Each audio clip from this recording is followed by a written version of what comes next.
The engine was overheating, but I wasn't supposed to stop. I was traveling home from my cousin's wedding in rural Pennsylvania on a Thursday evening in late October.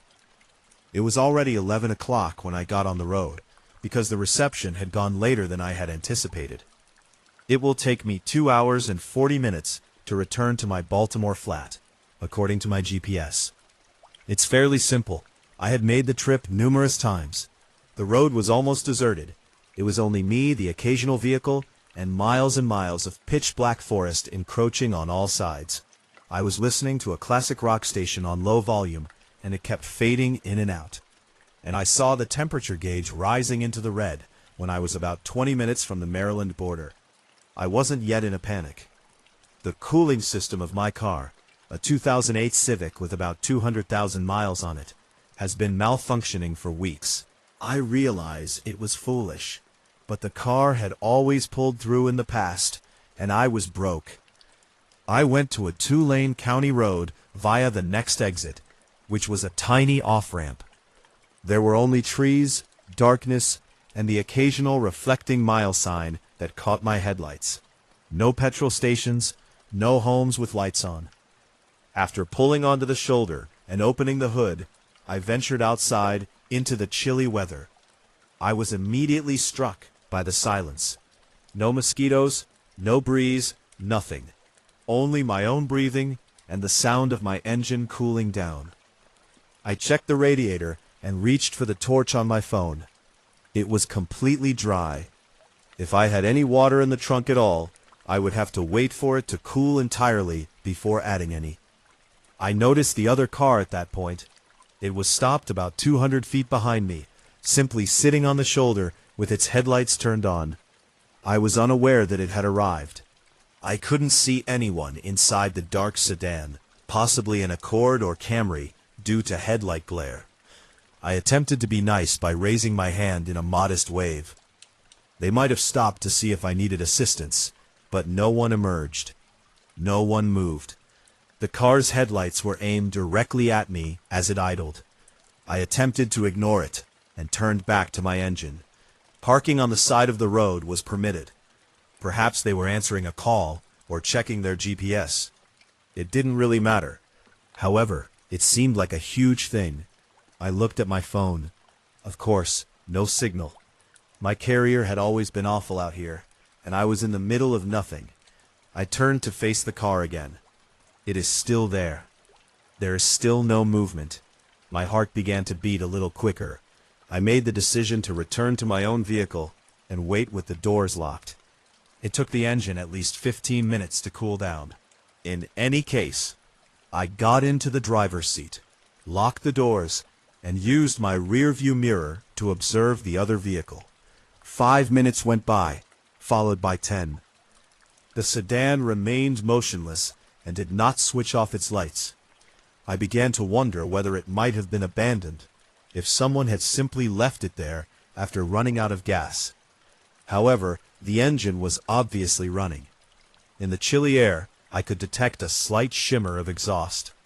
I promptly got out again at the 15-minute mark. In my trunk was a gallon jug of water. After a hiking excursion last month, I had forgotten that I had thrown it in there. I didn't wait for the engine to cool fully before pouring it into the radiator. All I wanted to do was leave. The gauge began to return to normal as the water hissed and steamed. Sufficient. I returned to the car after slamming the hood down. The headlights of the vehicle went out. My hand was on the ignition when I froze.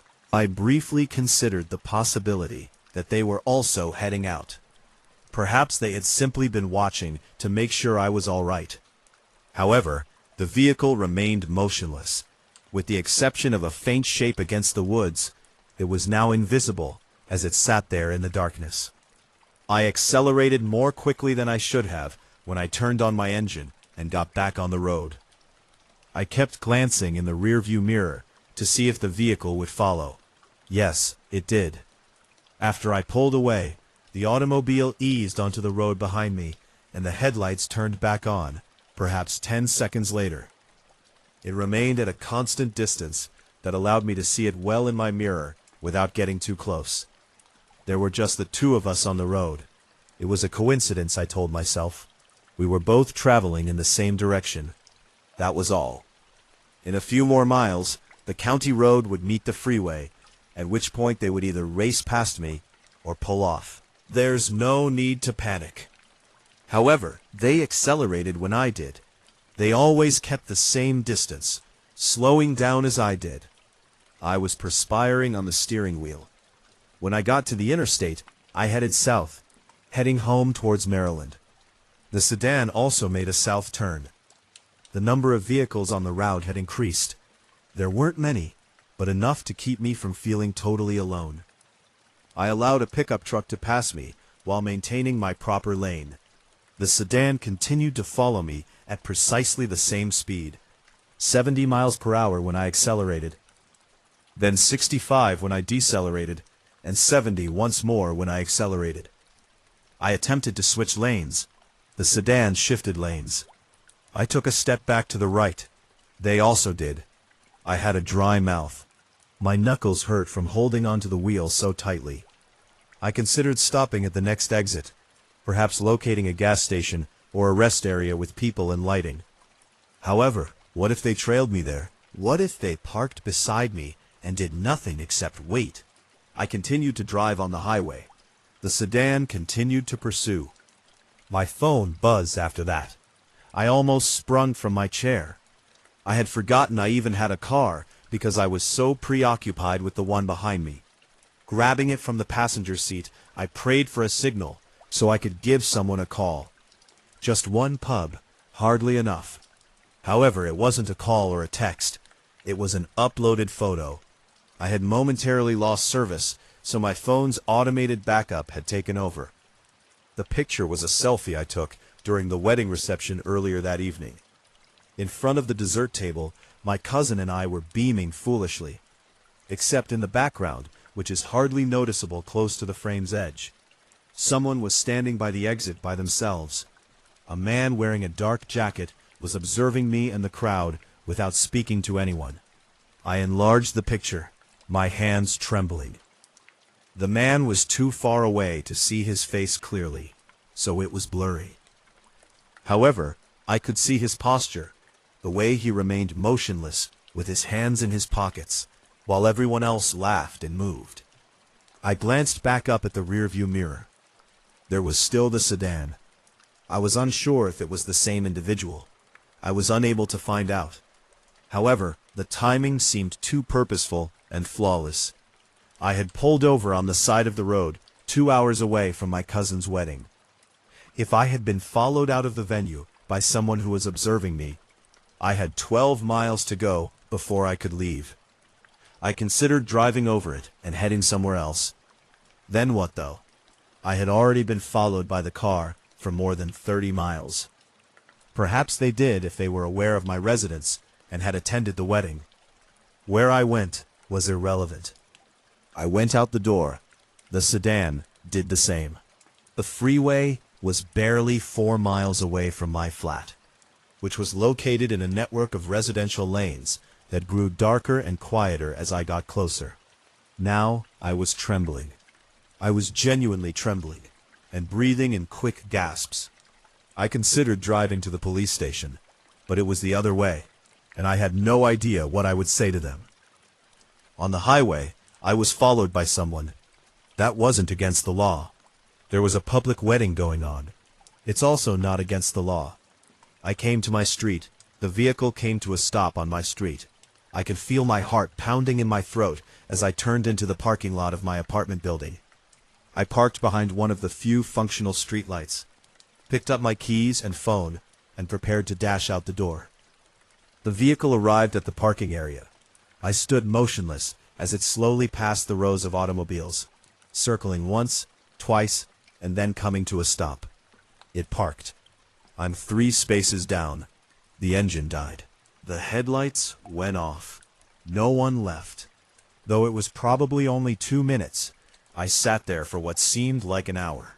As my mother had instructed me, I had my keys between my fingers and my hand on the door handle. However, I was unable to force myself to move. I would be exposed if I were to escape. I was stuck if I stayed in the car. At last, I opened my phone and dialed 911. When the dispatcher responded, my voice was trembling. "There's someone following me," I said. "They followed me home. They're parked in my parking lot right now." The dispatcher inquired about my whereabouts, whether I was in imminent danger, and whether I had been threatened. They had simply followed me, so I answered, "No threats." The dispatcher promised to send an officer to investigate, but it might take 20 minutes. I remained on the line, watching the vehicle. There is still no movement. The door on the driver's side then opened. A tall figure in pants and a dark jacket emerged. It was too dark to make out their face. For a while, they stood beside their car and surveyed the parking lot, examining my vehicle. Then they began to move in my direction. I let out an unidentified sound that was something between a sob and a gasp. I was unable to respond when the dispatcher asked whether I was all right. I did nothing except watch as the person drew nearer, their footsteps reverberating through the deserted lot. 5 feet, 10 feet away, they came to a stop and pounded directly near to my driver's side window. I let out a yell. I don't recall choosing to yell. It was newly released. Now the dispatcher was shouting, inquiring as to what was going on, and stating that the cops were en route. With hands raised as if to soothe me, the figure took a step back. They then gestured to my car's rear. I didn't comprehend. I gave a head shake. My entire body was shaking, tears flowing down my face.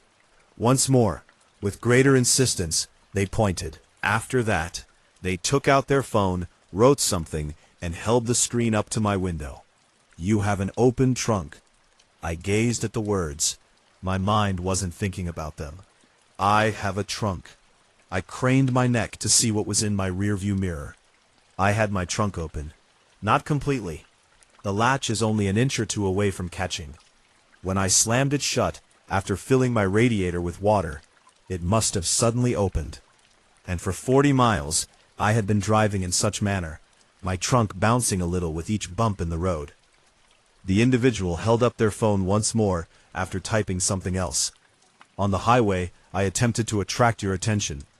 You continued to accelerate." I gazed. The figure approached the back of my car, slammed my trunk shut until it snapped, and then gave me the thumbs up.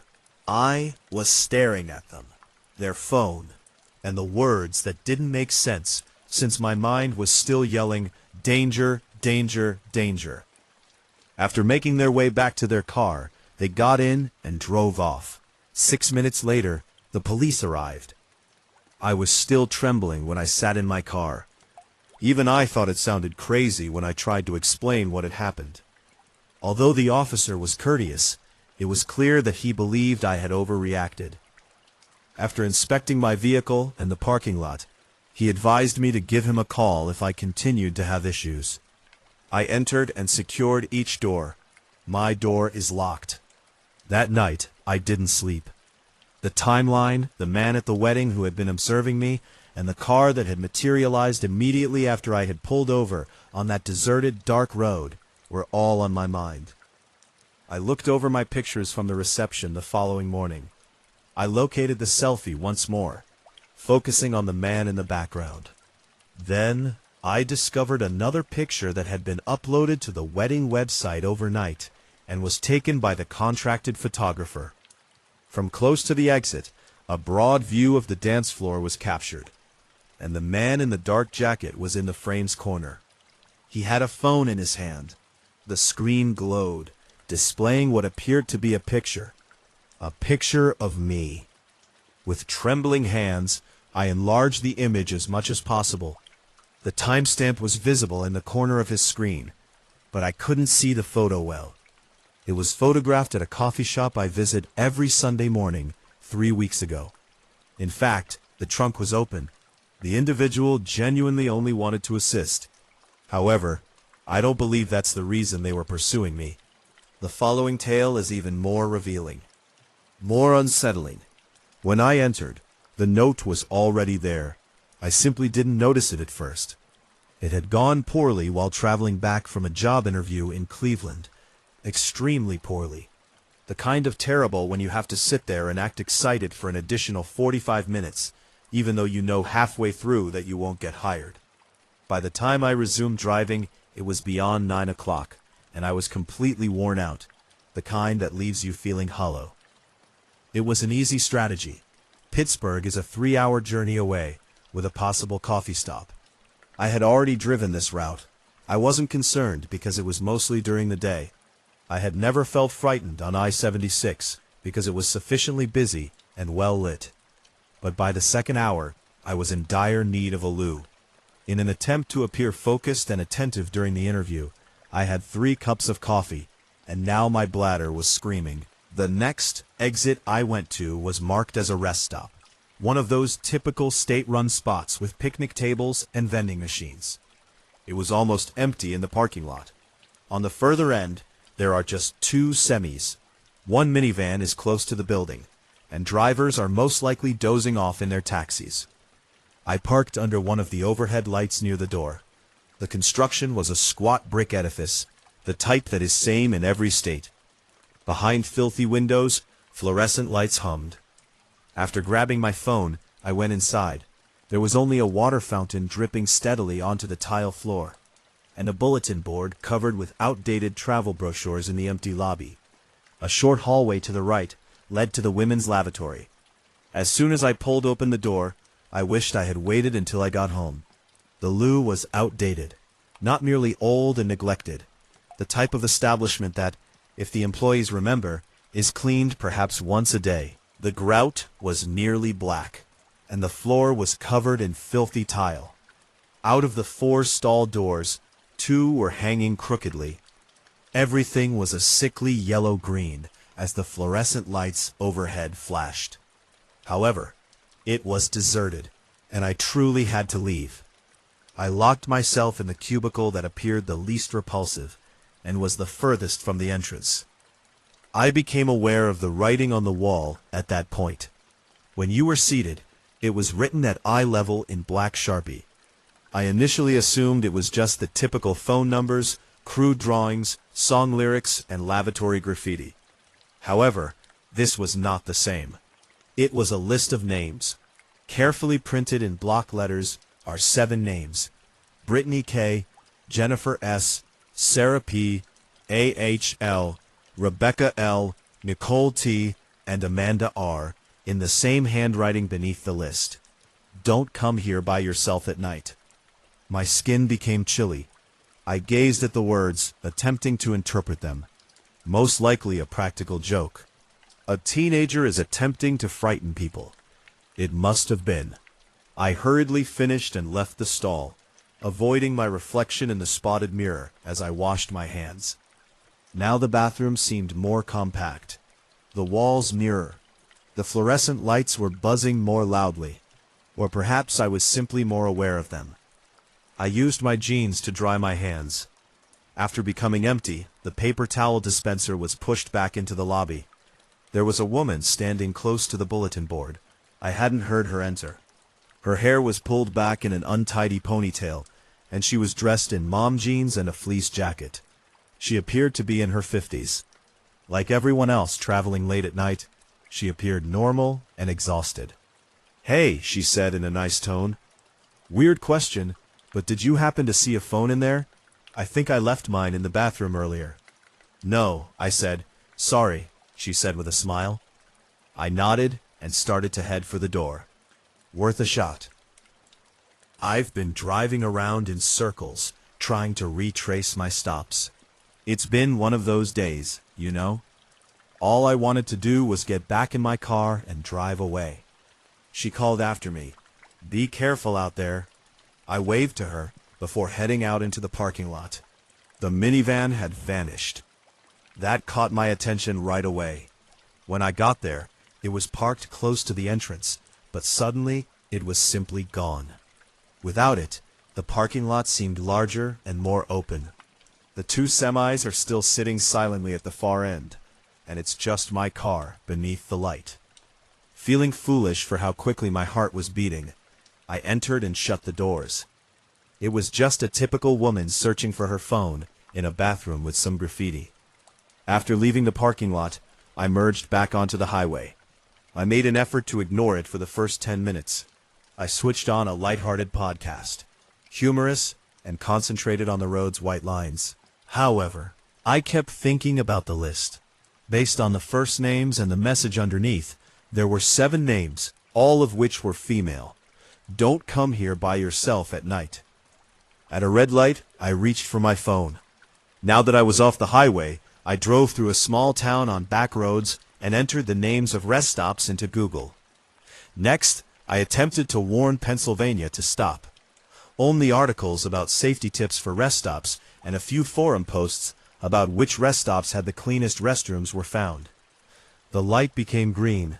I set down my phone and continued to drive. I noticed the minivan at that point. Perhaps a quarter of a mile ahead, it was parked on the side of the road. From the rest stop, it was the same minivan. I was certain of it. The same body type and color. The hazard lights blinked as it was dragged onto the shoulder. As I got closer, I decelerated to check if anyone was inside. The passenger seat was as well. However, I noticed movement in my peripheral vision as I went by. Someone was standing close to the rear doors on the far side of the van. It was the rest stop woman. She did nothing but watch my car pass, not looking upset, not waving for assistance, just observing. I depressed the gas pedal. Once more, my hands were trembling. There was too much coincidence here. Now parked on the same route I was driving home, it was the same woman from the rest station. How could she have known which way I would go? Unless she had trailed me from the rest stop. Unless she had been anticipating my departure. I looked in my rearview mirror. The headlights of the minivan turned on. No, I murmured.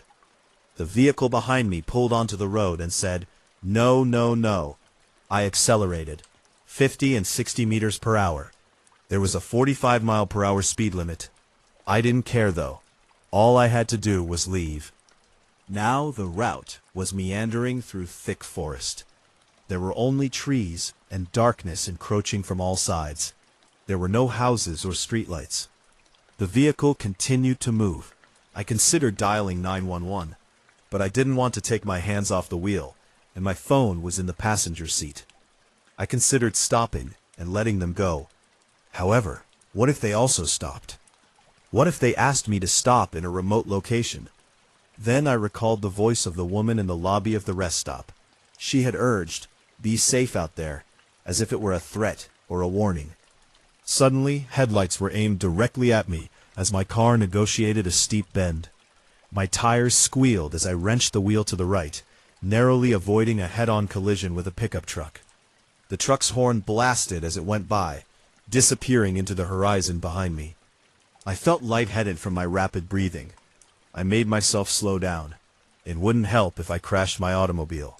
The minivan was still behind me, but it was now farther away. Perhaps the near miss had frightened them as well. I came to a tiny intersection, this time in a real town, with a McDonald's and a petrol station. There were a few other cars strewn around the well-lit McDonald's parking lot when I pulled in. Public and safe. I checked my rearview mirror as I parked close to the door. Without slowing down, the minivan passed. I saw it. Its taillights fade into the night as it disappears down the road. I waited for it to return for a whole 5 minutes. It didn't. To have a reason to be there, I stepped inside and got a coffee that I didn't want. I took out my phone and sat in a booth close to the window where I could see my car. I looked up the rest stop I had been to on Google Maps and read the reviews. The majority of them were predictable, remarks regarding the vending machines and complaints regarding hygiene. However, 8 months ago, I came across one review, a spooky area, saw a number of Brion. The loo cubicle has names printed on it. It had a horror movie vibe to it. When I told the staff about it, they didn't seem to care. One more review from 6 months ago. Why is their name engraved on the wall of the bathroom? It appears that someone is attempting to frighten folks. Not cool. and another from only 3 weeks ago. To the person who continues to add names to the women's restroom list. It's no longer humorous. I've reported this several times. Adding names. The list was being updated by someone. I dropped my coffee cup and it spilt all over the table. A worker appeared too worried, but I dismissed them and picked up napkins to tidy up. I retrieved my interview confirmation email from that morning, which contained all of my details, including my full name, phone number, and email address, as well as a typical signature from Jennifer S.'s iPhone at the bottom. Sarah is my middle name. I had applied for every job using my mother's maiden name because it seemed more formal than my father's. Jennifer S. I looked through my inbox to find the confirmation I had gotten when I had set up the interview 2 days prior. Back then, the email signature was unusual because it was sent from an iPhone, not a name. It had been updated by someone. Either I was going crazy, seeing patterns that weren't there, paranoid after a stressful day, or someone had inserted my name between when I'd initially received the email and when I'd seen it this morning. I mentally reviewed the list once more. The wall's names. I was Ashley M., Brittany K., Jennifer S., Amanda R., Sarah P., Rebecca L., Nicole T. 7 names. I looked it up. Pennsylvania rest stop, missing woman, nothing pertinent. Ashley M., missing Pennsylvania is what I tried. Too many outcomes. They were all disconnected. It buzzed on my phone. An unknown number sent a text. Your wallet was left in the lavatory. I possess it. I'll give it to you when you return to the rest stop. I looked in my handbag. My wallet was inside, exactly where it should have been. The number was blocked by me. Immediately after, another text from a different number appeared. I'm merely attempting to assist. You let it fall by the sink. I switched off my phone. I stayed at the McDonald's till about midnight, at which point the staff member began staring at me and obviously wanted to close. After that, I got back in my car and drove home by an entirely different path. Rather than using the rural roads, I drove through the city, prolonged my travel by 40 minutes. I was unconcerned.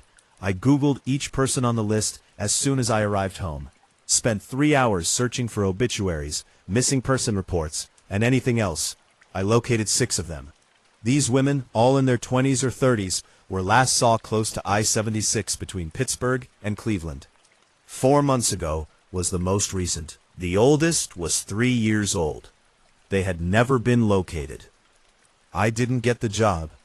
However, I received an email from the same company 3 days later. This time, the signature is different. It stated that they would like to set up a follow-up interview.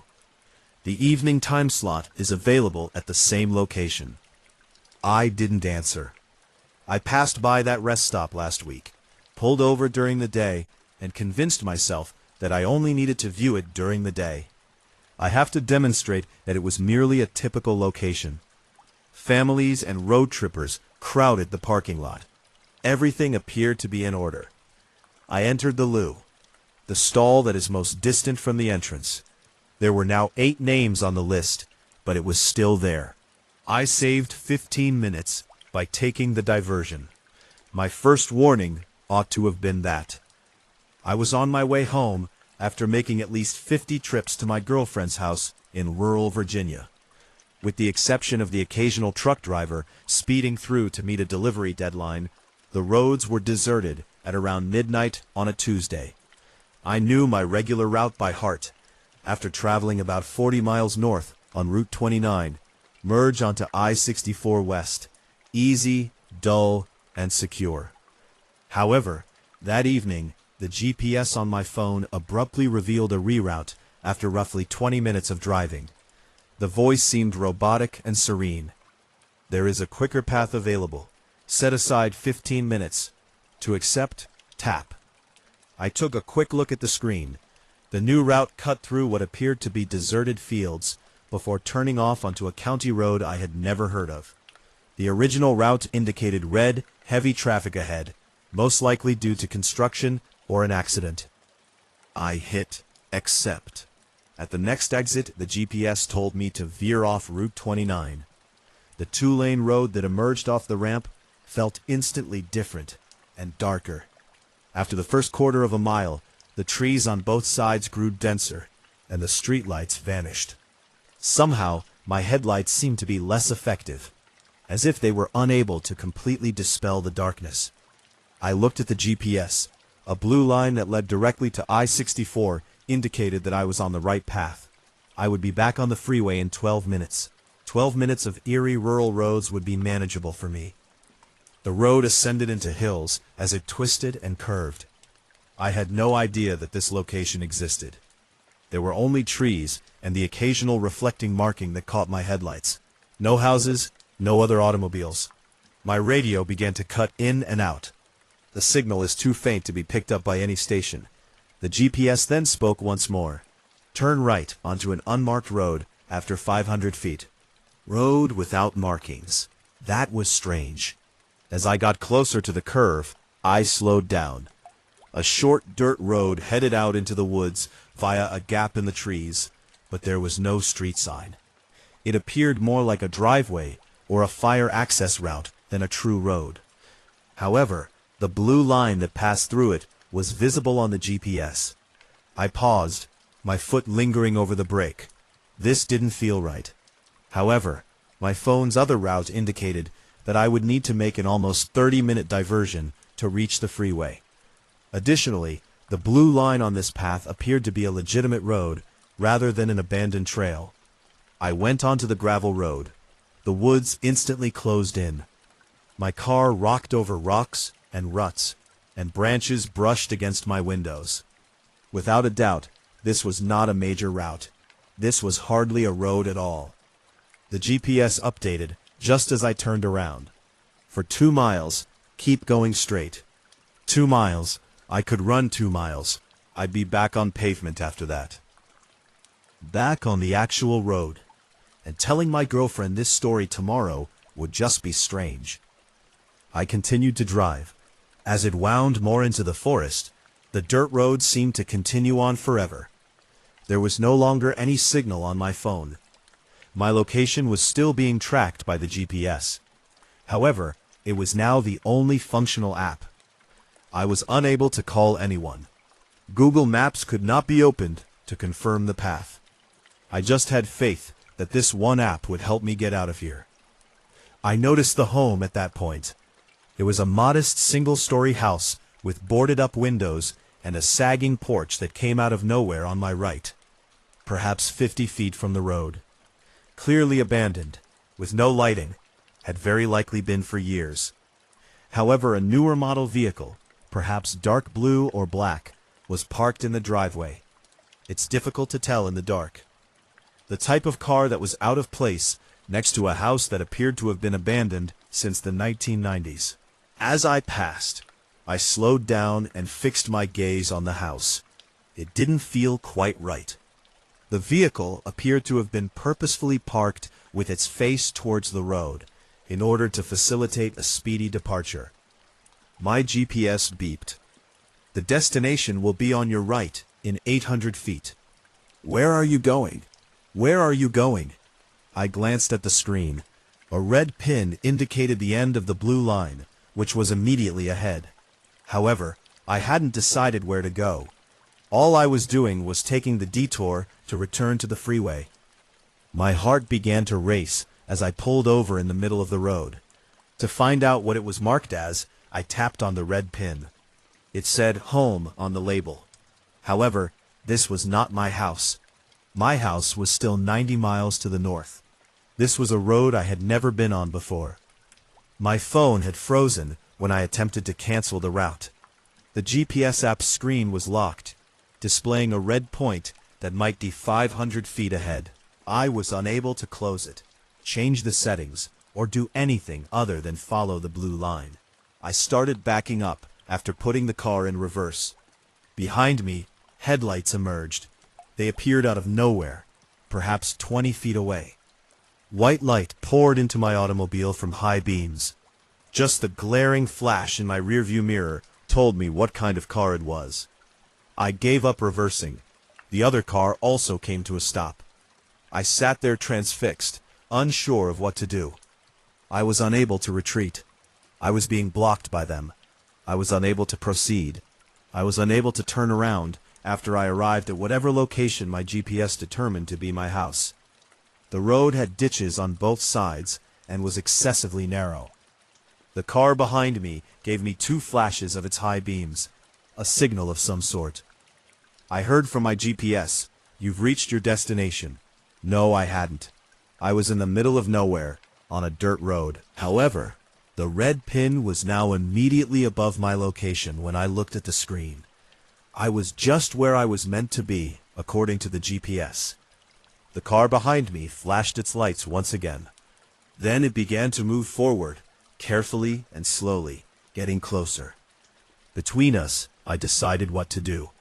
My car bounced fiercely over the ruts as I fired the engine and pushed onwards. I disregarded the GPS, which kept saying, "You have arrived, you have arrived." Instead, I concentrated on simply navigating this terrifying route and returning to civilization. Abruptly, the dirt path opened into a clearing. 3 more automobiles were parked in a semicircle in the middle of the clearing, facing a location where the road ended at a chain-link fence.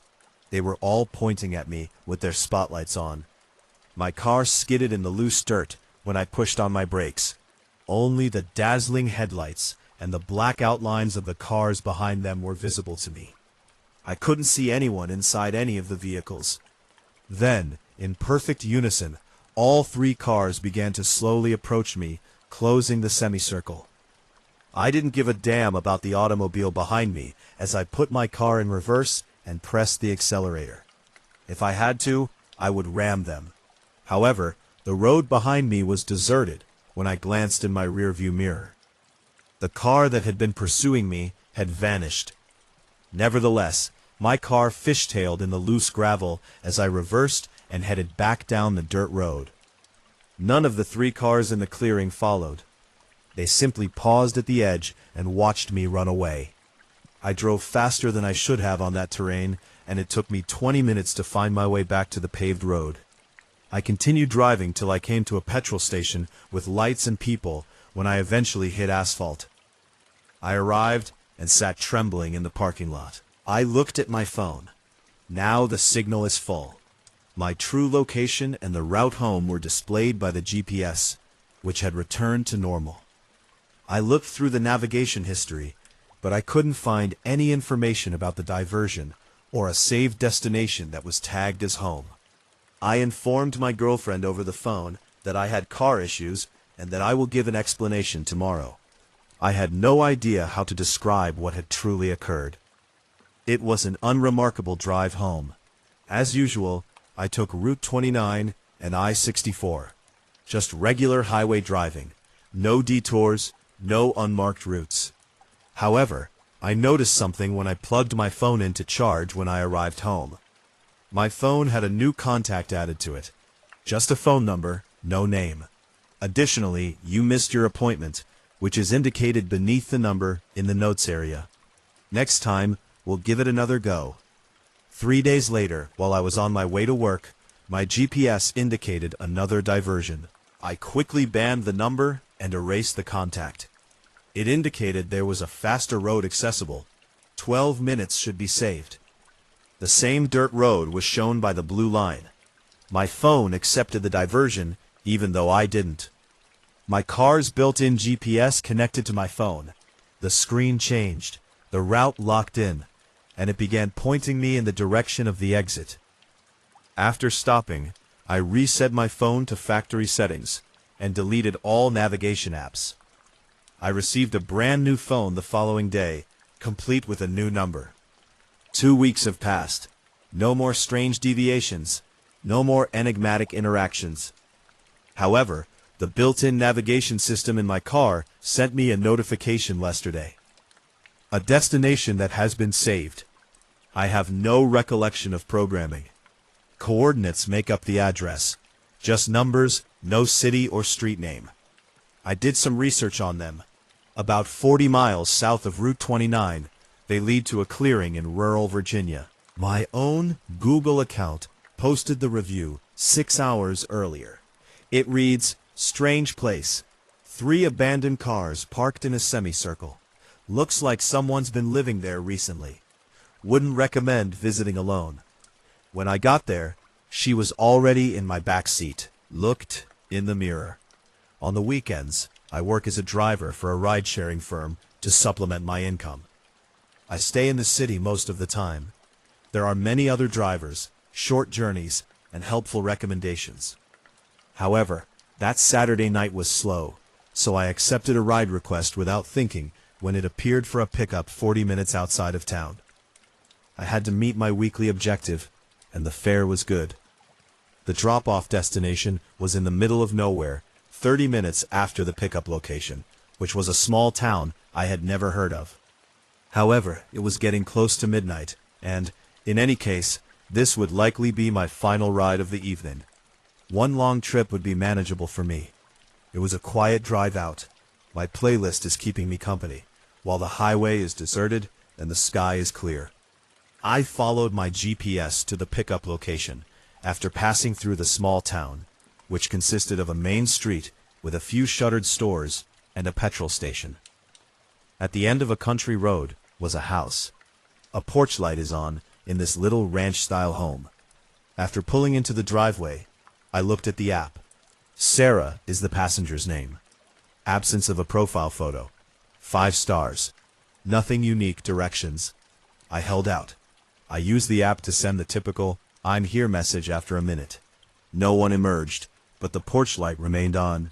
After a minute more, I made a call. After 4 rings, it went to voicemail. No personal greeting, just a generic automated message. My rear door opened just as I was going to terminate the ride. My heart pounded as I leaped. I noticed a woman sliding into the seat behind me in my rearview mirror. She had her hair pulled back in a ponytail, was dressed in pants and a dark hoodie, and appeared to be around 30 years old. She appeared normal. Perhaps exhausted, but typical.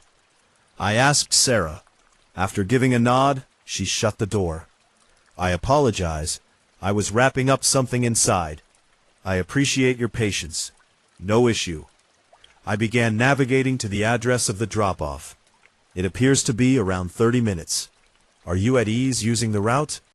Yes, that's all right. She remained silent, simply took a seat again, and peered out the window. I started along the dark road after pulling out of the driveway. While some travelers are talkative, others are not. I was taught early on not to push a conversation. People will discuss if they want to. If not, I simply drive away and leave them alone. I kept my eyes on the road and let the quietness fill the car, as Sarah seemed like the quiet type. After 10 minutes or so, I looked in the rearview mirror. Sarah wasn't just gazing at me, she was staring at me. Her gaze was fixed on mine in the mirror. As she stared, she didn't avert her eyes when I met it. Instead, she continued to stare with a blank face. Uncomfortable, I turned to face the road. Perhaps she was too preoccupied to notice me. Sometimes people do that when they're stressed out or exhausted. After a minute, I stared at the mirror once more. I tried to sound casual as I inquired, "Everything okay back there?" "Fine," she replied. Her voice sounded hollow and lifeless. I attempted to ignore the uneasy sensation on the back of my neck, while turning up my music a little. 20 minutes more. I could put up with awkwardness for 20 minutes. I became aware that we were the only vehicle on the road at that point. This late at night is not out of the ordinary for a rural location. However, since leaving the small village, I had not seen another car. There were no taillights ahead or headlights behind us, just an empty road that stretched out in both ways. At last, Sarah had ceased gazing at me. She was now staring down at her folded hands in her lap. A sense of relief swept over me. Then I saw that she had a phone in her hand. She was holding it incorrectly, though. With both hands wrapped around the screen, she appeared to be concealing something. She seemed to be checking something as she kept looking up at me and then back down at her hands. My mouth became parched. I was being paranoid, I told myself. Most likely, she was merely messaging someone to let them know she would be there shortly. "So, where are you heading tonight?" I replied, attempting to seem friendly and break the quiet with something regular. There was nothing strange about the way she was holding the phone, or the way she kept staring at me. "Home," she said. She said little more than, "Late night out?" Something like that. Simply returned to gazing at her phone. That same guarded stance. I looked at the GPS. The drop-off time is 15 minutes. Even more remote than the location where I had picked her up. The address was on a different country road. There are only farms and forests in the area. No towns or petrol stations. I had a thought. What happens if the address is false? What if she's guiding me in a certain direction? I made an effort to ignore it. Every address was validated by the app. It would not allow someone to finish the reservation if they entered a false location. This was all right. This was typical. However, I was perspiring on the steering wheel. "Actually," Sarah abruptly said, "can you make a quick stop? There's a petrol station about 5 miles ahead. I need to grab something." I checked my GPS.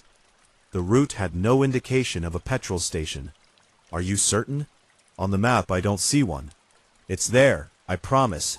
It's a little, easily overlooked location." I had no desire to stop. All I wanted was to finish this ride and reach the drop-off location. However, passengers might request stops, and in theory, I couldn't turn them down without a valid reason. "All right," I replied. "Tell me when we're getting close, please." She said, "It's right up here." I rounded the curb after this bend. There was only more deserted road and no petrol station. You know, there was a serious problem when Sarah said, "I guess it closed. Keep going." Now I could feel it in my bones, the instinct that alerts you to danger. I took another look at the mirror. Sarah had a smile on her face. Not a warm grin, not even a typical grin, just a small upturned lips, as if she was having fun with a personal joke. "You know what?" I responded, maintaining a steady tone. "I actually need to end this ride early. I'm not feeling well. I can drop you here and you can request another driver." "Keep driving," Sarah replied. Her voice had changed. Harder. "We're almost there." My heart was pounding, and I suppose I told you to keep driving. We were in the middle of nowhere, so I considered pulling over and telling her to get out. But what would I do if she refused to leave? I couldn't physically force her out of the car, and if she became aggressive, I continued driving. The GPS indicated that it would take 10 minutes to get there, so I tried to come up with a plan. Once we arrived, I would drop her off and head out right away, rather than waiting to make sure she got inside safely like I usually did. Unless the address was fraudulent. Sarah asked, "Why are you breathing like that?"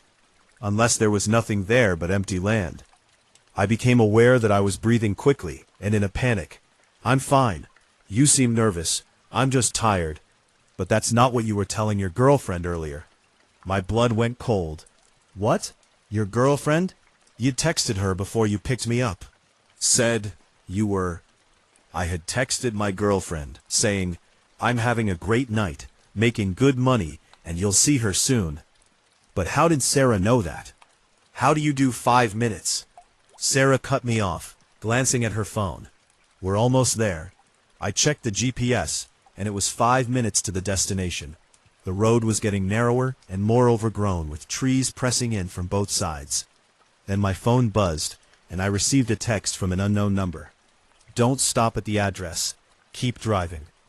My hands were shaking as I stared at the message. What the hell was going on?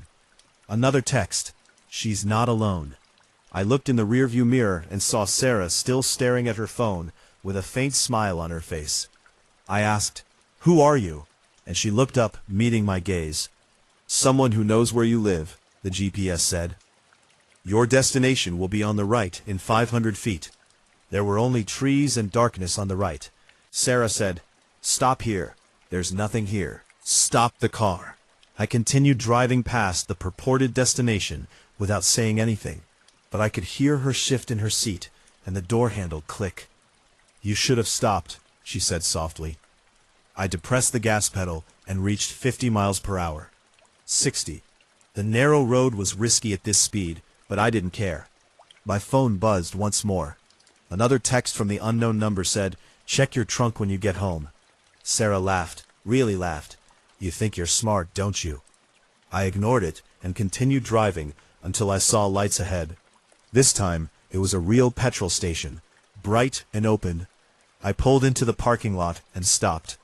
"Get out," I yelled under the lights. Sarah opened the door and left as if nothing had occurred. "Thanks for the ride," she said, leaning down to gaze at me through the glass. "See you next weekend." She disappeared into the darkness beyond the gas station lights, and it took me 5 minutes to gather the courage to drive home.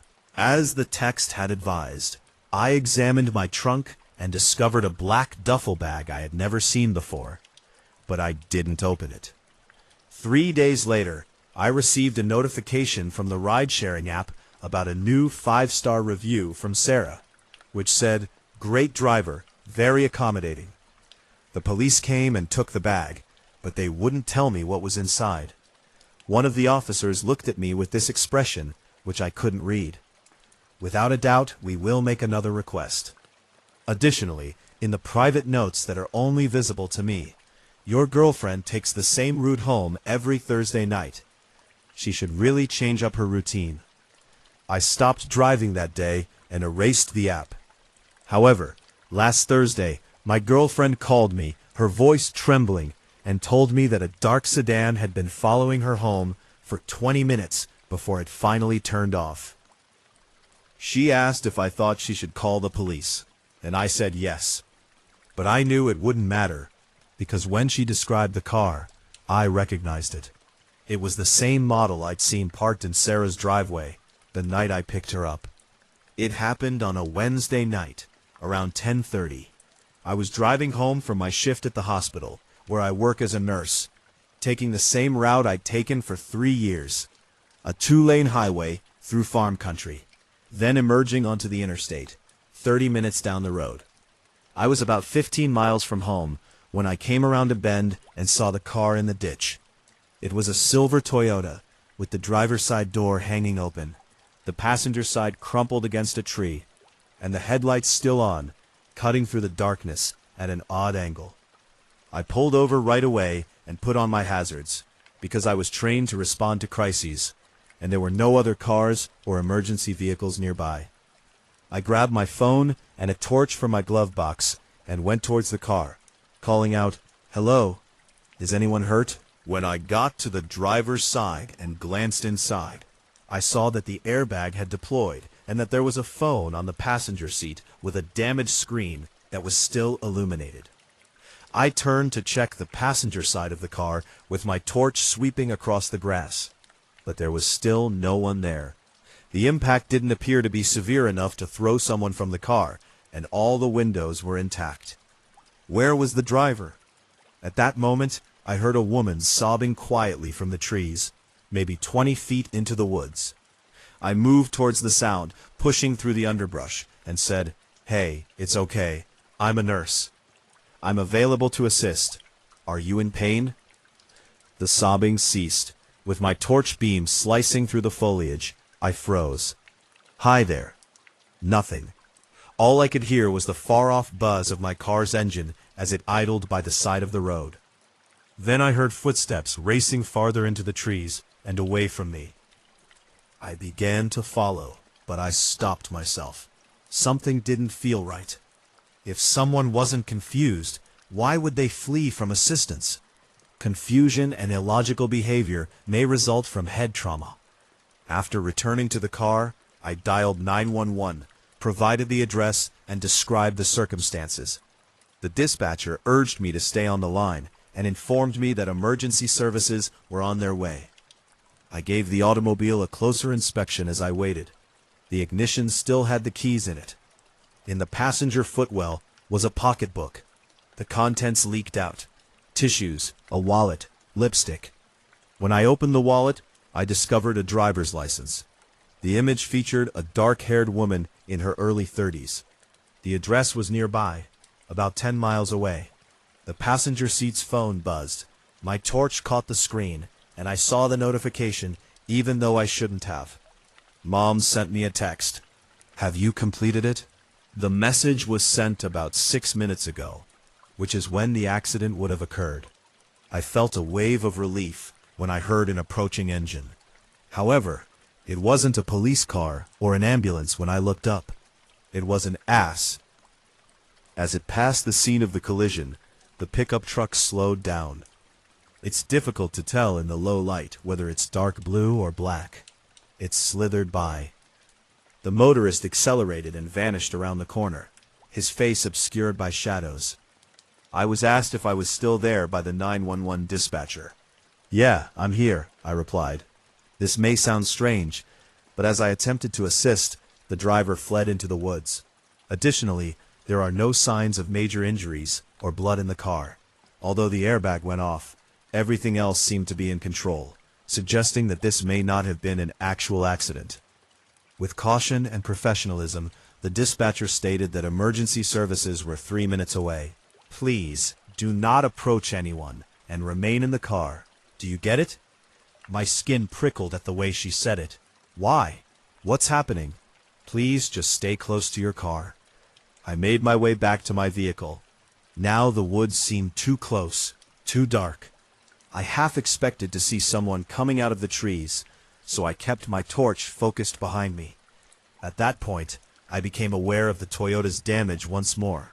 The driver's side was crumpled, but the passenger side was clean, as if the door was open but undamaged, and the automobile had purposefully veered to strike the tree on one side. It had been opened routinely, and the person had left.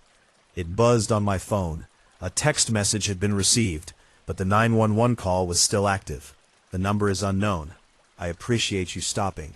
I came to a standstill. "Hi there. One more text. Few would have. Who is this?"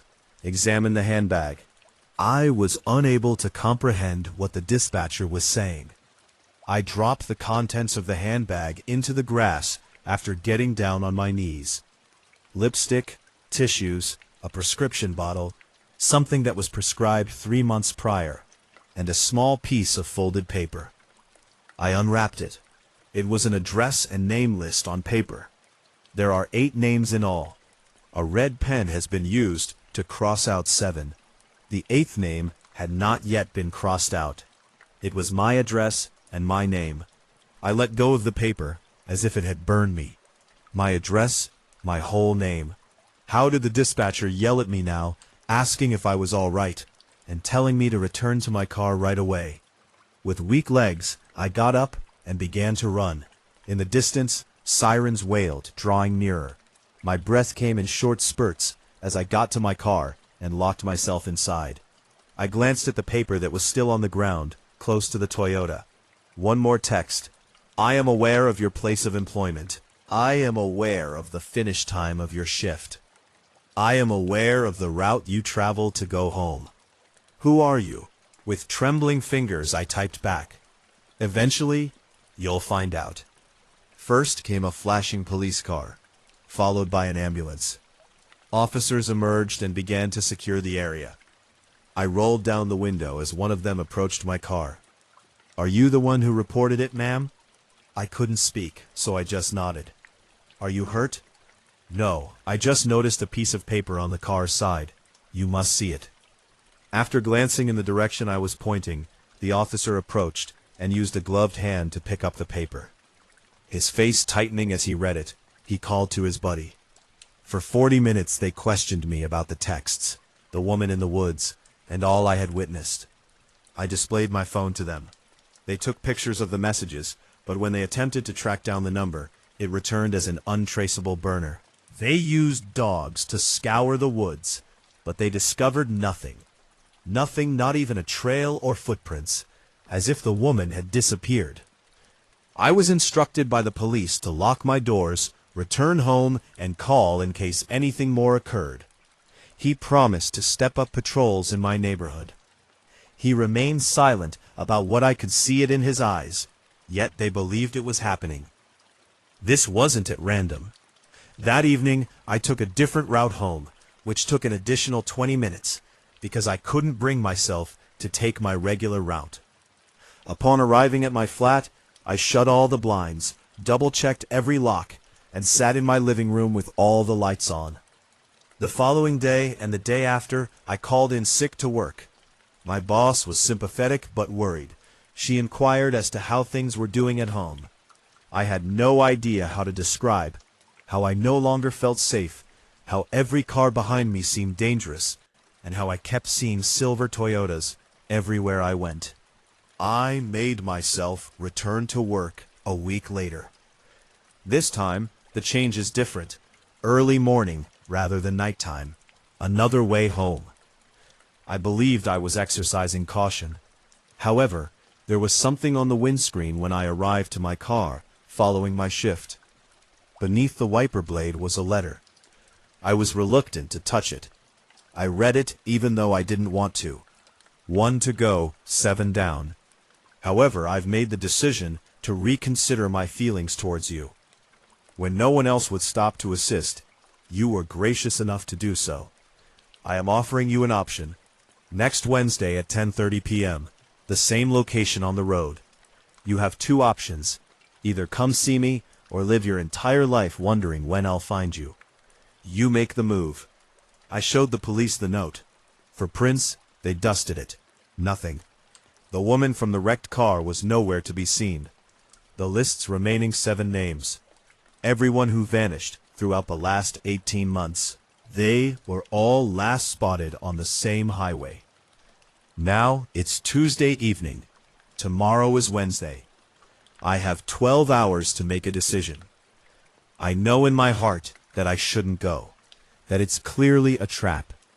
Perhaps I ought to leave it to the police. However, the other part of me is aware that if I don't, I'll never feel safe again. That she will be every shadow. I'll jump at every delayed text message. My heart will rush at the sight of every stranger in a parking lot. If I decide to go, the police stated they will set up surveillance and be on the lookout, prepared to step in. However, I recall how completely she disappeared the last time, despite dogs looking for her. Right now, I'm sitting in my flat and gazing at my keys on the table. The time is 9:45 p.m. I have 45 minutes to make a decision. Just now, my phone buzzed. The mysterious number sent another SMS. I'm waiting for you there already. Don't make me wait too long.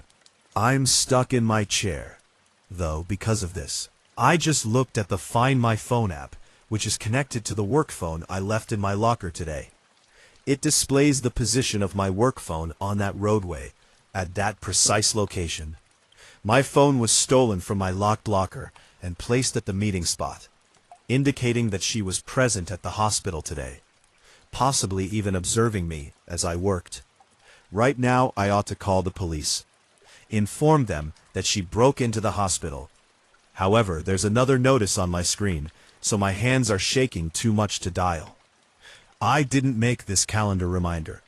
Wednesday at 10:30 p.m., anniversary. What anniversary it is commemorating is unknown to me. I have no idea what will happen at 10:30 p.m. The M in her thoughts on Wednesday. However, I just discovered something that chills me to the bone. I discovered the woman's birth date on her driver's license when I looked through the wallet at the scene of the collision. At the time, I didn't give it much thought, but now I do. Tomorrow, Wednesday, is her birthday. She will turn 33, the same age my elder sister would have been if she hadn't passed away 18 months ago in a car accident. That highway was the scene of the same automobile catastrophe. 7 additional vehicles pulled over to assist in the same collision. Additionally, I wasn't present that evening. I was 3 states away on vacation. I simply opened the news article about my sister's injury on my laptop when I received the call informing me that she had left. A picture of the scene is available. A woman is standing near the trees in the backdrop, hardly noticeable. Her face is not visible in the low-quality photo, but she is carrying something. It appears to be a list. Before he entered my car, he showed me the photo. At that moment, I ought to have driven off. Normally, I don't pick up hitchhikers.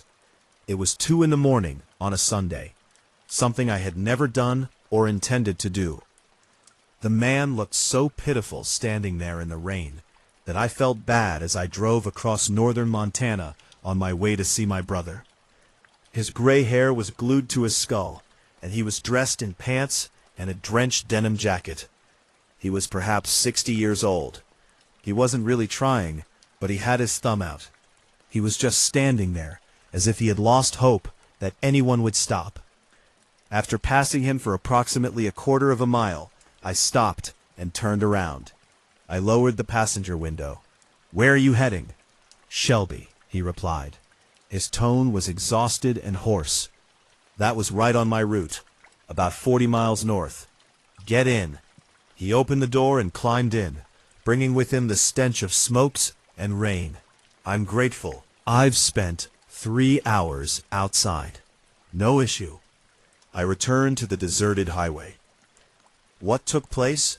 Automobile breakdown? That kind of thing." He didn't elaborate, simply gazed at the rain through the windscreen. For a few minutes, we drove in silence. I didn't turn up the radio. I wasn't really paying attention to this late-night chat program. I remained vigilant, even though the man appeared to be harmless enough. I kept my phone in the cup holder for easy access. "Would it be okay if I showed you something?" Abruptly, he asked.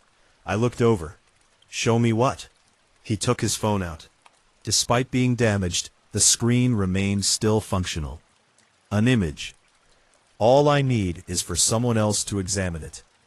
If you see what I see, let me know." That ought to have been my first warning sign. We were stuck in the car together for an additional 30 meters because I was fascinated, even though most people don't ask strangers to look at random images. "Yes," I replied. A little ranch-style home with white siding and a front porch was depicted in the picture. It appeared to have been grabbed from an automobile, possibly from across the street. "It's nothing out of the ordinary. Just a typical home." "All right," I replied. "What am I trying to find?" "The right-hand window." I took a closer look. On the right side of the home was a window.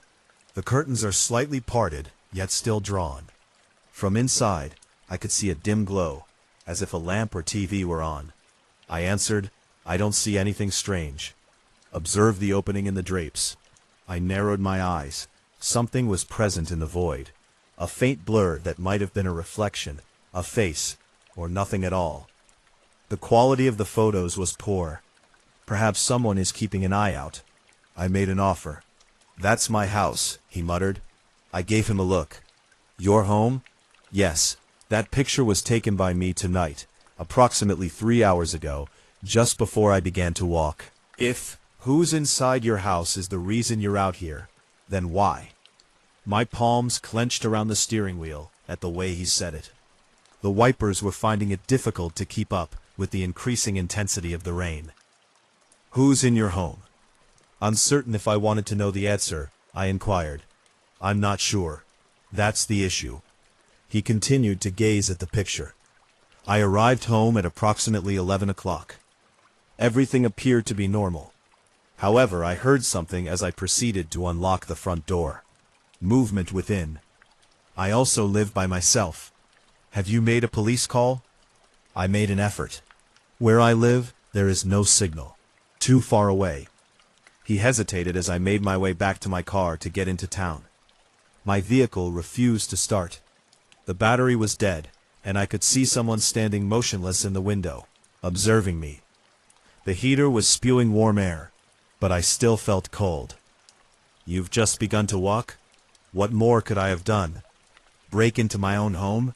Whoever was inside, fight them." He gave a head shake. "My age is 63. All I wanted to do was get to town and make a police call." It seemed plausible, reasonable, yet frightening. "If you would like, we can give them a call right now. I've got a signal. Do you mind?" "I would be grateful for that." I gave my phone to him. He called 911 and told the dispatcher what had transpired, including his address. The dispatcher promised to send someone to investigate, but given the location and weather, it would take at least half an hour. He returned my phone to me. "I'm grateful. I apologize for involving you in this. It's all right. Are you able to stay somewhere tonight? Shelby is where my daughter resides. I'm able to crash there. Once more he gazed out at the rain. I simply don't know how anyone entered. My doors are always locked. For a time, we drove in silence. That picture, that pale blur in the glass, was all I could think about. I couldn't figure out what was bothering me about it. I said, "Can I see the picture again?" He pulled up his phone after unlocking it. I tried to keep my eyes on the road, but I looked over. The window, the drapes, the house, the blur of a face.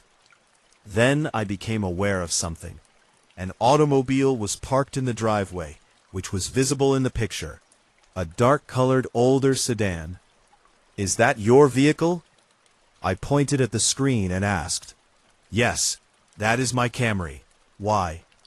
"I believed you stated that you couldn't because the battery was dead." He glanced at the picture, then back at me. His face was expressionless for a minute. Then he grinned. "Yes, I meant to say after I snapped the picture. After then, the battery died.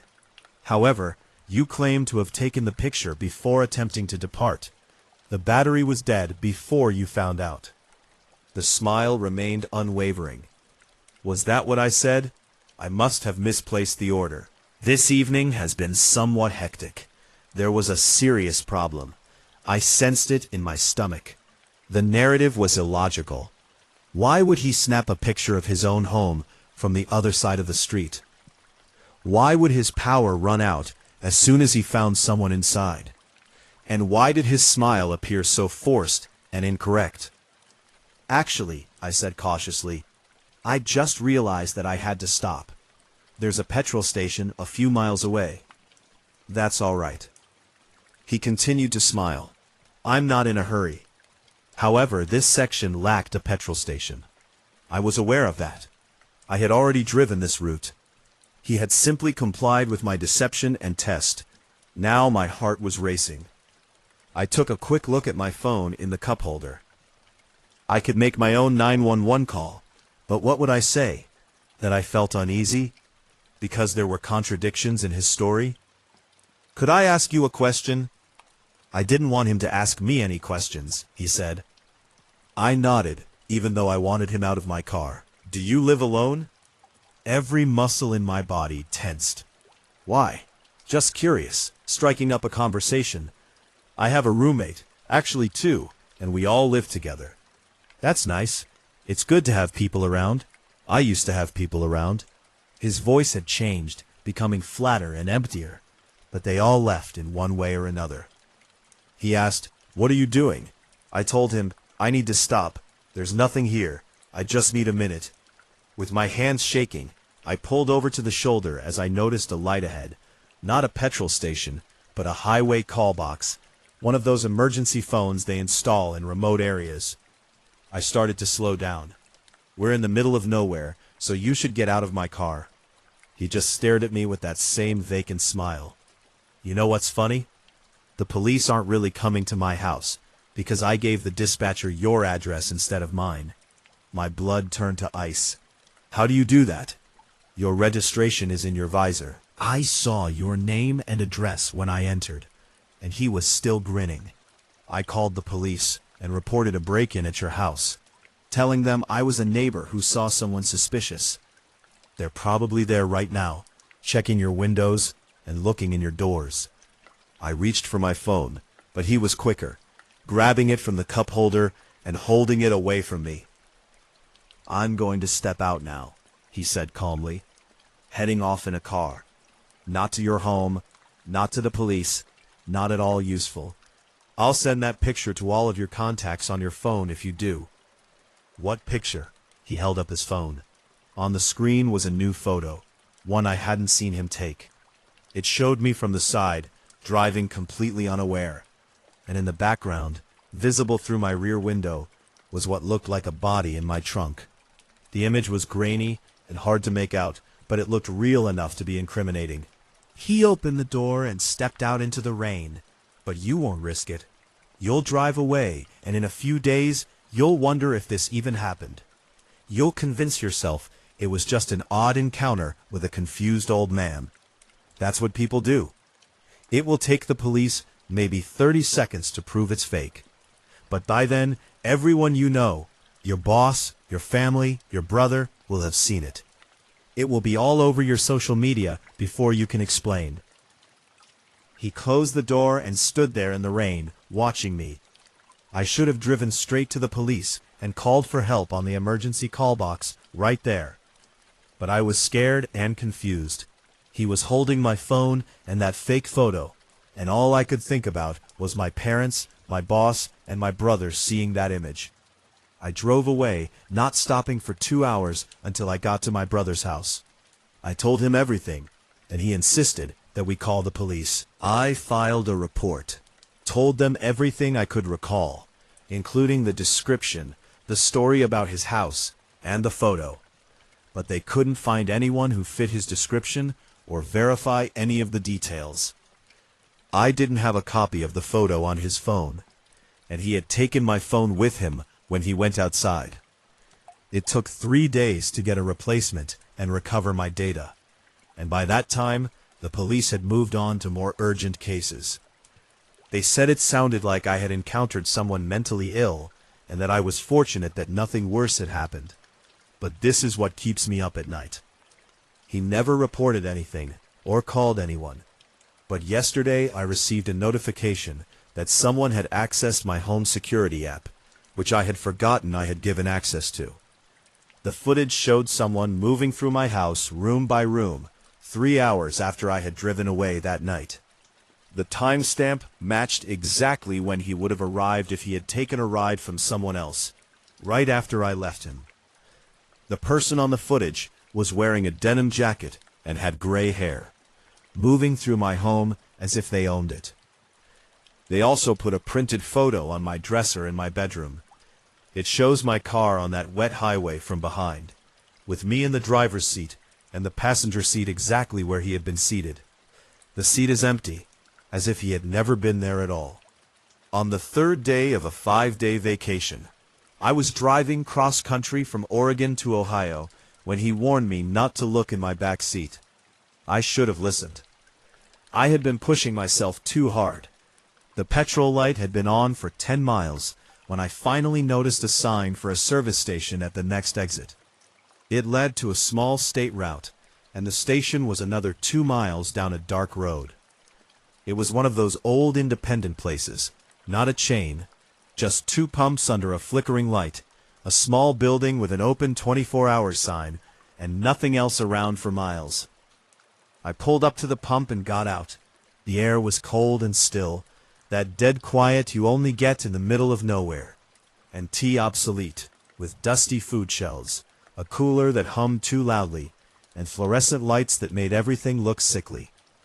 A man in his 40s, with thinning hair and spectacles, sat behind the counter and looked up when I walked in. "Pump's not taking cards," I said.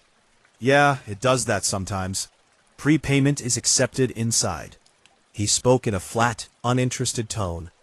I gave my card to him. I got a bag of chips and a coffee from the machine while he processed it. Anything to keep me awake as I drive for another hour. "Long trip?" he inquired. "Traveling cross-country to Ohio." He studied my card, nodded gently, and then returned it. "It's probably time for you to take a nap. About 20 miles up is a hotel. This tire is not safe to drive." "I'm all right.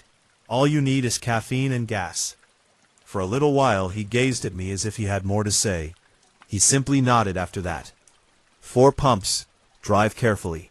I made my way back to my car, filled it up, and resumed driving. I was slightly awakened by the chips and the awful but hot coffee. I was listening to my playlist. Windows open to let in fresh air. I felt better, more aware. After 10 minutes or so, I saw headlights behind me. That's nothing out of the ordinary. However, the car remained at precisely the same distance as I drove. It didn't pass or retreat. It merely kept that same space. I shifted lanes. The vehicle shifted lanes. I reduced my speed to 60. The vehicle decelerated. I accelerated to 75 miles per hour. The vehicle accelerated. My grip on the steering wheel intensified. Most likely, it was nothing.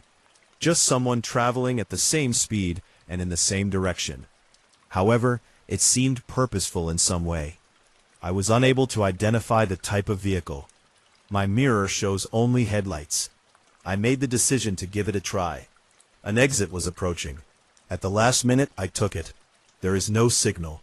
The vehicle trailed behind. My heart began to pound. The exit led to a dimly lit frontage road that ran parallel to the highway. There is no other traffic. If someone wasn't following me on purpose, why would they follow me onto a random exit? I reached for my phone. Naturally, there is no signal. I was in a remote rural area. Once, then twice, the car behind me flashed its high beams. I had no idea what that meant. Was it a warning or a signal? On the tight road, I accelerated to 80 miles per hour by pressing the gas pedal. My speed was matched by the vehicle. Then it began to close the gap on me more quickly. Now that I could see it well in my rearview mirror, it was a dark pickup truck, possibly black or navy blue. Behind the windscreen, the driver was only a shadow. In the other lane, the truck came up beside me. My automobile and this truck traveled parallel for a while, and I was at a loss for what to do. The driver's face was hidden from me. I couldn't determine if they were threatening me or attempting to converse. The truck then veered in my direction. My tires struck gravel on the shoulder as I pulled the wheel to the right. With my heart pounding, I struggled to steer the vehicle. The truck dropped behind me once more after swerving back into its lane. What on earth was going on?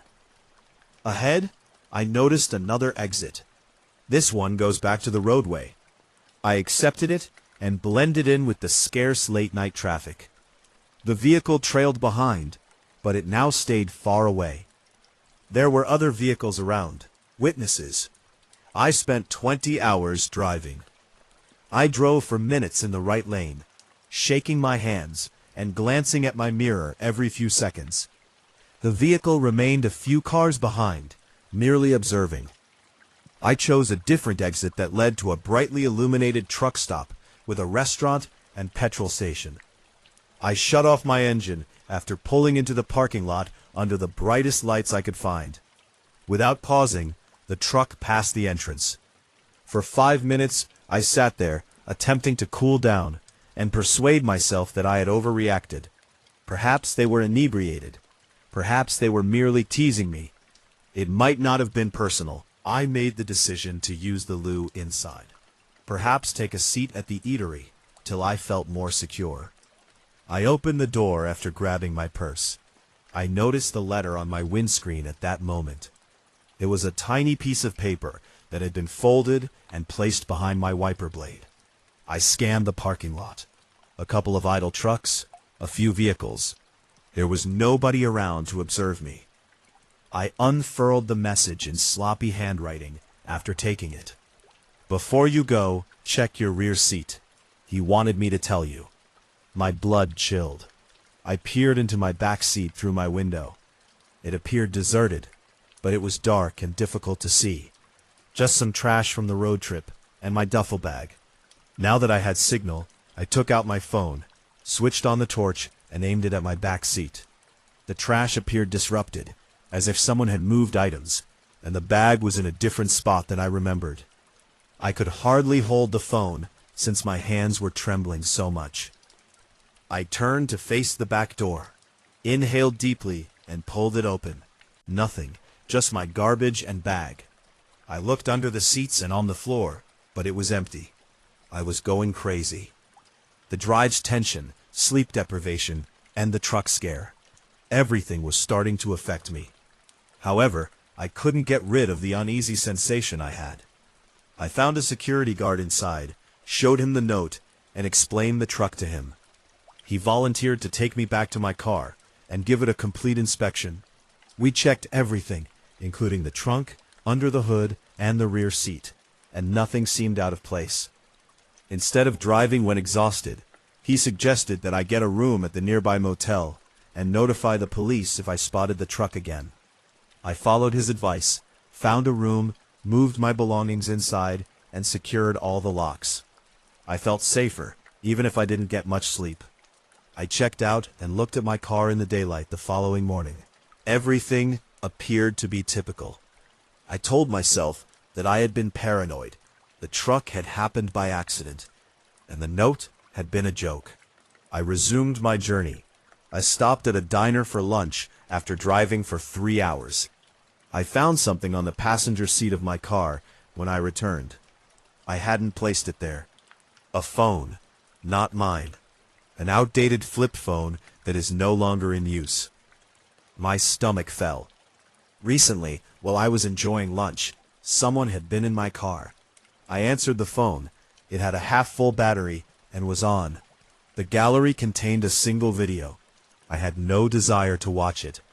My gut prompted me to drive directly to a police station and discard the phone. However, I did watch it. Filmed from inside a car, the video was choppy and dark. It displayed my back seat and the interior of my car.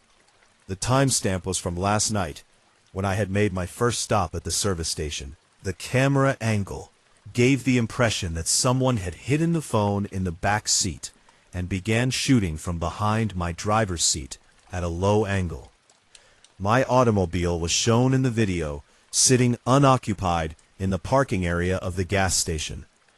Then, I entered the frame and took the wheel. I observed myself turning on the car, adjusting the mirror, and pulling away. For 10 minutes, the video showed me driving alone and being seen from behind. Additionally, you could hear someone else's steady, quiet breathing the entire time. My back seat had been occupied by someone.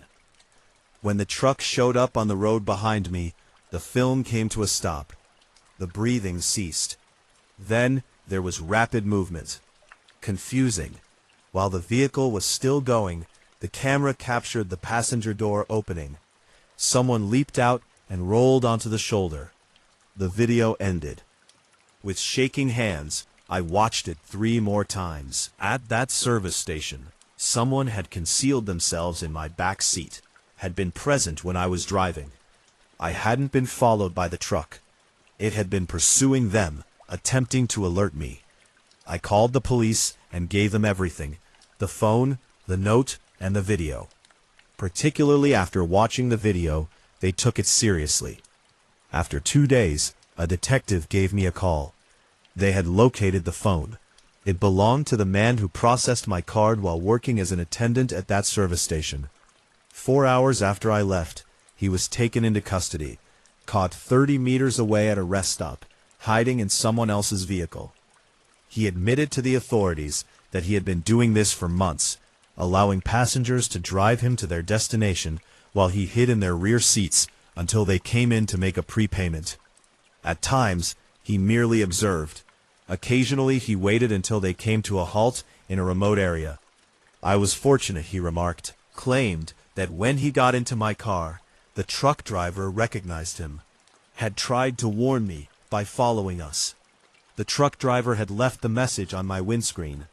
Before I could thank him, he had drove off after pulling into the parking lot shortly after I had left the letter.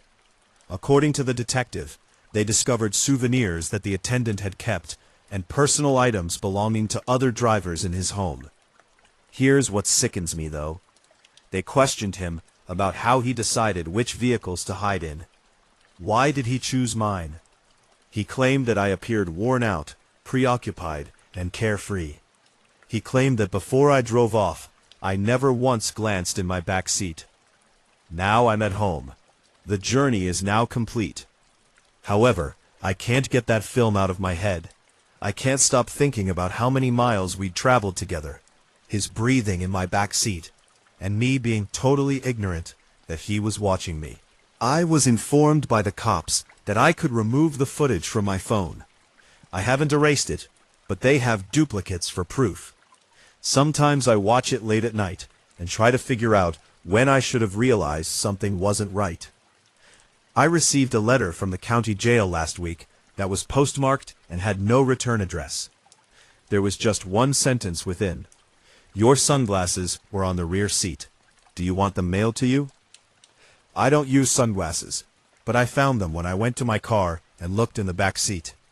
On top of my duffel bag was a pair of sunglasses I had never seen before, indicating that he had been in my car once more. I wasn't the only person whose GPS led them down a road that shouldn't exist. Somewhere in western North Carolina, I was returning by car from a weekend camping excursion in the Appalachian.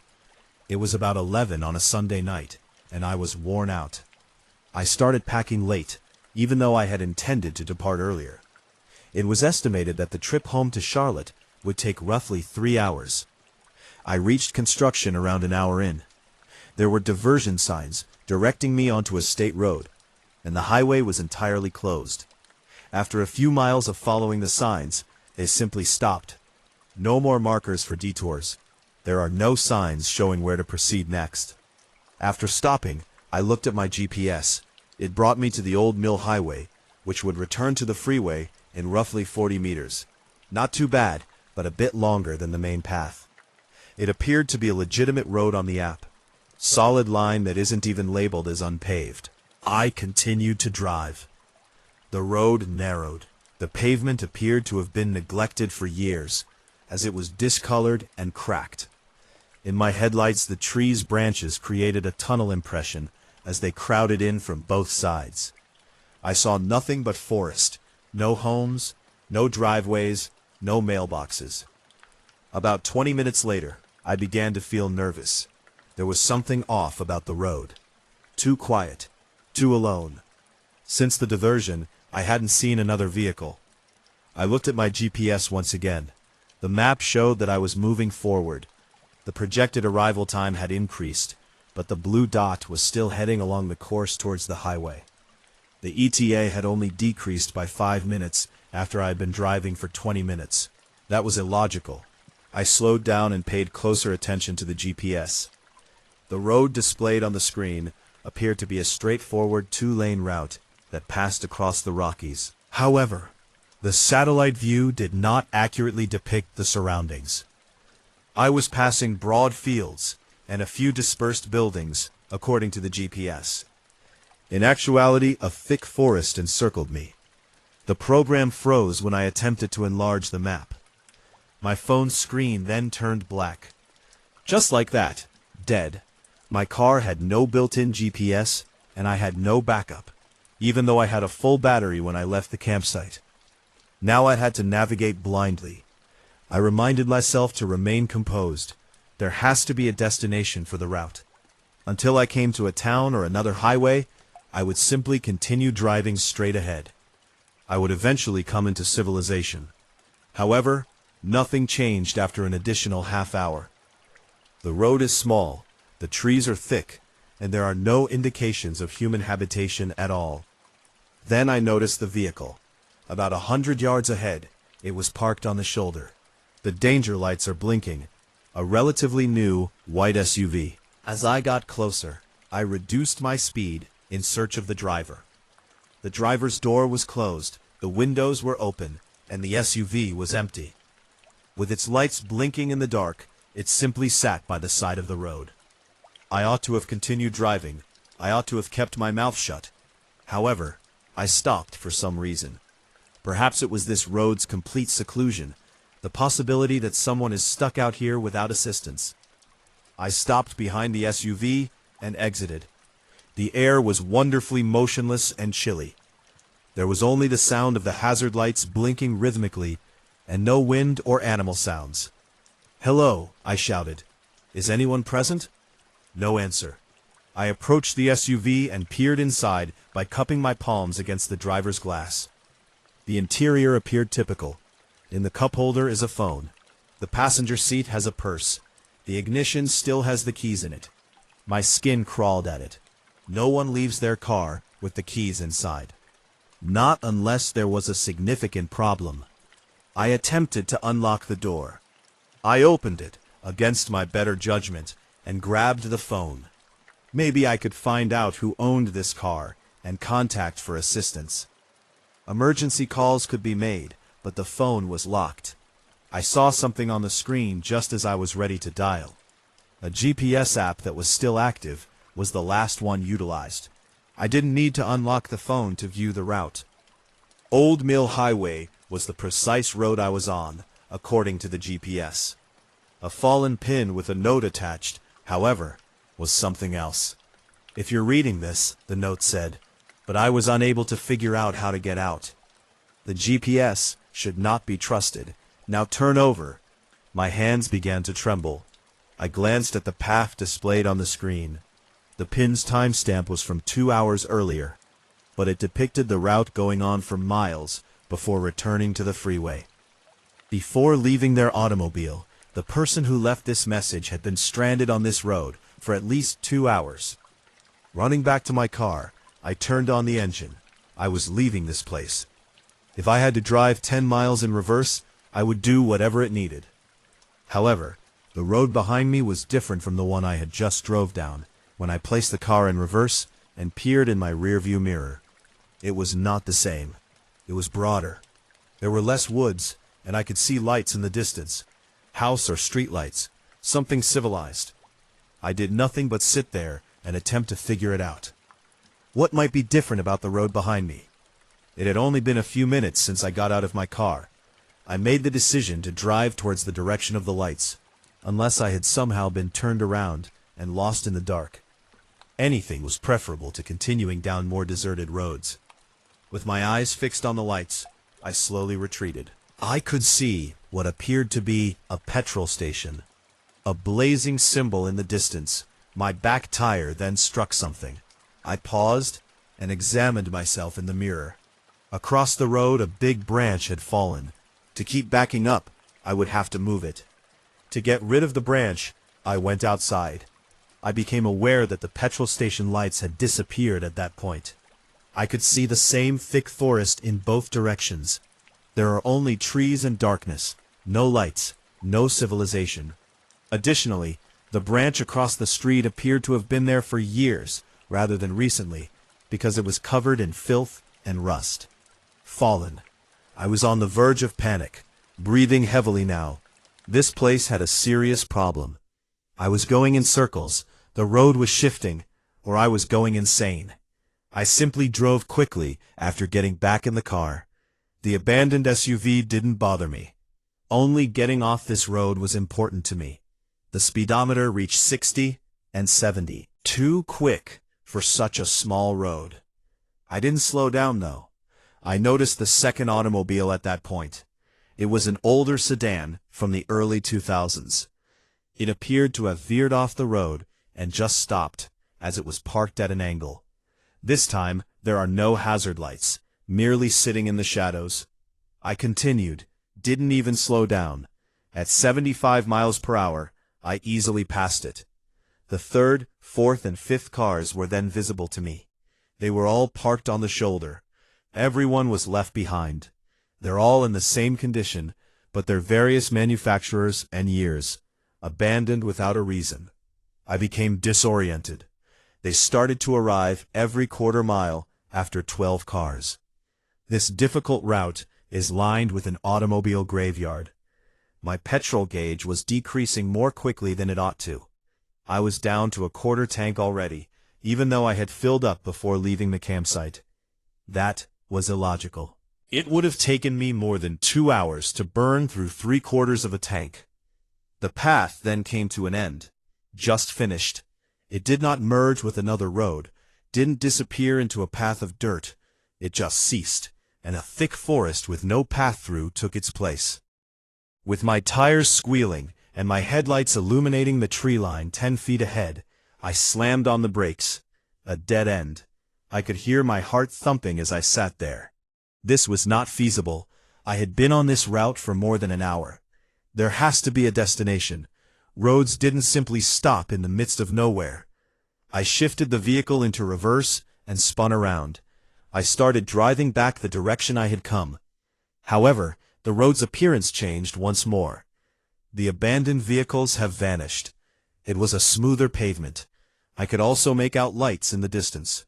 This time, the lights are real. A town, a petrol station, or something. My hands on the steering wheel were white-knuckled. The lights came from an outdated yet functional tiny petrol station. I almost started crying with relief as I pulled in. Through the dirty windows, a clerk, a genuine person, was visible inside. After parking, I entered. Behind the counter, an elderly man who appeared to be in his 70s was reading a newspaper. "Excuse me," I said. My voice was trembling. "For the past hour, I have been attempting to leave Old Mill Highway. How can I return to the interstate, please?" He slowly raised his head and observed me for a long time. "Old Mill Highway," he said again. "Indeed. I can't figure out how to get out, although the GPS sent me there from a diversion." He gently folded his newspaper. "The Old Mill Highway does not exist. I was just on it, but not in this area.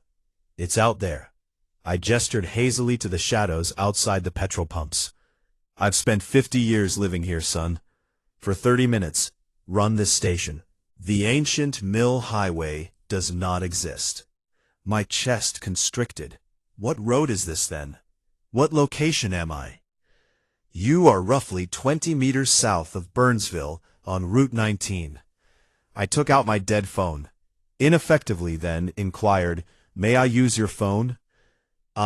He pointed to an old payphone hanging on the wall and said, "I need to call someone." He indicated local calls were free, but I had no change. I told my girlfriend over the phone that I was fine, but that I had gotten lost. She had been concerned. Claimed that I ought to have arrived home an hour ago. She told me how to get back to Charlotte from Burnsville. Easy, uncomplicated. I returned to my car after thanking the shopkeeper. Once more, the petrol gauge was full. My stomach churned as I gazed at it. It was at 5 minutes ago, the quarter tank. It was now fully displayed. I followed my girlfriend's directions and drove home. Normal towns, normal roads. By 2 in the morning, I returned to Charlotte. I attempted to hunt for Old Mill Highway the following day. No outcomes. Maps didn't display it. There are no online references to it. I looked up the GPS history of my automobile. The logs showed that I had driven directly from the campsite to the gas station close to Burnsville. No old-fashioned highway, no detours. However, the odometer on my automobile showed 127 more miles than it should have. I received a warning about a software upgrade for my GPS app on my phone last week. There was a new feature, recently deleted routes, when I opened it. Curious, I looked it over. Due to a mapping error, Old Mill Highway was eliminated from the database 6 months ago. Road does not exist in physical space. Created by algorithm glitch. Recommend investigation of users who attempted navigation, the statement stated. 47 users reported getting lost on Old Mill Highway in the previous year. Only 31 of them had reported making it out. I looked through the reports, and most of them described the same experience. An endless road, abandoned cars, incorrect directions. A few mentioned seeing other drivers walking along the shoulder. One person reported being stuck on the road for 6 hours before their car ran out of gas and they had to walk. The most recent report, from 3 days ago, was from a woman named Sarah Martinez, who said she had been on Ole. The report ended in the middle of the sentence, "I can see other cars ahead.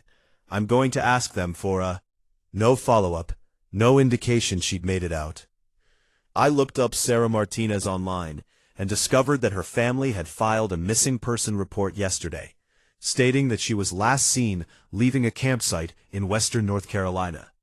Her white SUV was discovered abandoned on Route 19 near Burnsville, with her phone left behind and keys in the ignition.